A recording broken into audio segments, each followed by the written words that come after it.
नहीं होती, ज़मन मैला नहीं होता, ज़मीन मैली नहीं होती, ज़मन मैला नहीं होता, मोहम्मद के गुलामों का कफन मैला नहीं होता।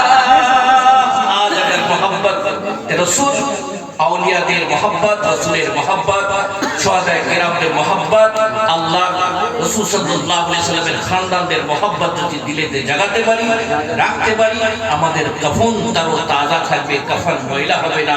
কিয়ামত পর্যন্ত আমাদের কাফন সেই সাদাকে সাদা রয়ে যাবে। জান্নাতের লিবাস, জান্নাতের হাওয়া, জান্নাতের মেওয়ার ব্যবস্থাটুকু আল্লাহ রাব্বুল আলামিন ফেরেশতার মাধ্যমে দিয়ে করিয়ে দেবে। নেককার বান্দা হয়ে আমরা থাকবো। আল্লাহ রাব্বুল আলামিন আমাদের সকলকে যেন ঈমান আর দরবারের সঙ্গে রাখার, থাকার, সংযোগ থাকার যেন তৌফিক ও রফিক আতা করে।